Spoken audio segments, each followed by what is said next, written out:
tema na mesa de hoje é a relação entre a ergonomia e a psicodinâmica do trabalho. Estamos aqui com nossos dois convidados, especialistas nestas áreas, o professor Laerte Idal Snelva e o professor Seiji Uchida. A primeira pergunta que eu colocaria a ambos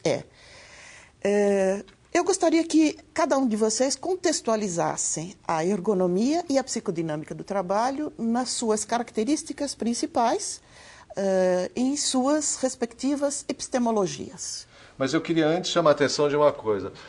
As duas tratam de uma coisa que se trata pouco hoje na sociedade, se trata pouco inclusive nas universidades, que é o trabalho. Perfeito. O trabalho sumiu. Eu acho que é uma questão muito importante quando você pega, inclusive, eu trabalho com engenharia de produção. A engenharia de produção discute pouco o trabalho, discute mais a produção em si. Inclusive, hoje em dia, a gente tem que deixar claro que todo mundo trabalha, inclusive o gestor. Né? Isso é uma coisa que... É como se o trabalho desaparecesse, não fosse importante. Então, se deslegitimizou, né, o debate sobre o trabalho. Certo. E, de uma forma ou de outra, é como se fosse uma questão para especialistas, seja em psicodinâmica, seja em ergonomia ou outras áreas afins. E eu acho que isso é um ponto fundamental. A outra questão é falar numa epistemologia em ergonomia é uma coisa interessante, porque ergonomia, se a gente pegar historicamente, principalmente na Segunda Guerra Mundial, a questão dos pilotos de caça inglês, etc., etc., é uma demanda muito pragmática, é uma demanda muito voltada para a questão da possibilidade de pilotar.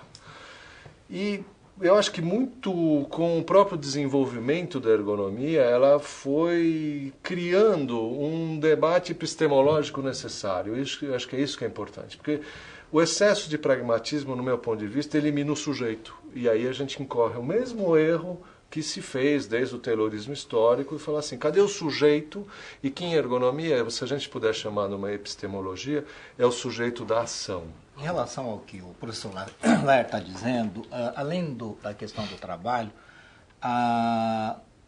o Christophe Dejour, que é a grande referência nessa área, ele está mais preocupado, na realidade, com o trabalhar, ou seja, a atividade. Por que é que ele foca a questão do trabalhar? Ele vem de uma tradição francesa e na França começou uma corrente chamada psicopatologia do trabalho, né? E a preocupação era tentar entender se haveria possibilidade de estabelecer relação entre condições de trabalho e efeitos psíquicos. Num certo momento, ele esperaria, por exemplo, que certas condições de trabalho deveriam levar à desestabilização das pessoas. E, no entanto, o que ele observa é uma estranha normalidade. Ou seja, as pessoas continuam trabalhando, obviamente se queixam disso, daquilo, mas não há aquilo que seria uma desestabilização violenta das pessoas. Por que isso não ocorre? Bom, aí a gente tem que entender que Christophe Dejour, ele vem também de uma tradição, além de ser médico do trabalho, ele também é psicanalista. Por que as pessoas não adoecem? É porque as pessoas não são passivas diante das pressões, dos constrangimentos, dos problemas que qualquer empresa, qualquer organização de trabalho impõe às pessoas. As pessoas não ficam lá inertes, sofrendo passivamente, né, a essas pressões. Então, e diante desta, digamos, defesas que construímos enquanto trabalhamos, a minha pergunta ao professor Laerte seria: quais são as queixas mais recorrentes que as empresas fazem a um ergonomista? O que é que aparece para um ergonomista como uma necessidade de transformação no trabalho? Não existe a possibilidade de alguém ser especialista em tudo, porque o trabalho das pessoas, a produção, é algo muito disseminado, extenso, com um espectro enorme. Então, o principal, vamos dizer assim, a principal armadilha para o ergonomista é se colocar na posição de especialista.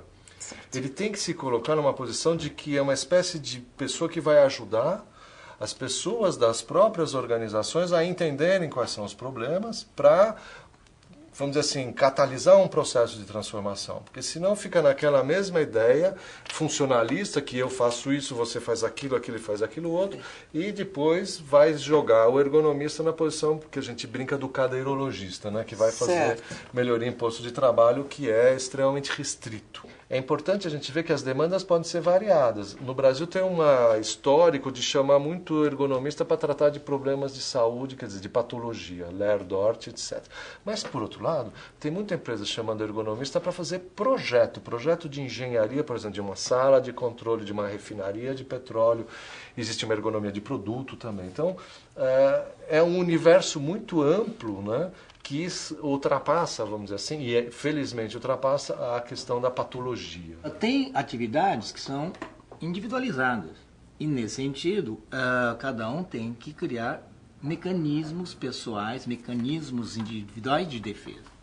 Mas tem atividades que envolvem equipe, envolvem trabalho coletivo, etc, etc. E nessa situação, o que o Christophe Dejour observa, que é muito interessante, é que essa normalidade é uma construção do grupo, construção de um certo coletivo.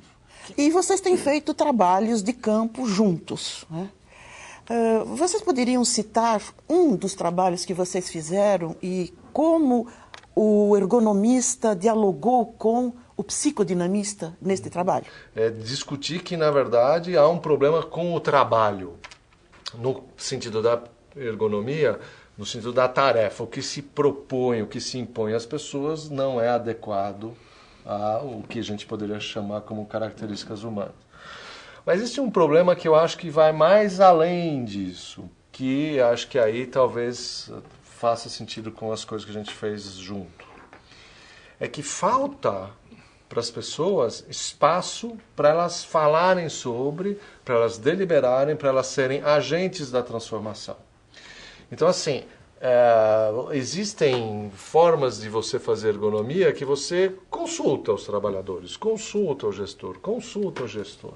Nesta perspectiva, trabalhar juntos, isso a gente já fez. Um deles foi em cima de uma demanda que era do Ministério da Saúde, não eram das pessoas, que já coloca a questão que o Seiji está dizendo, mas que era voltado para equipes de saúde mental, que trabalham no serviço público. O que a gente faz?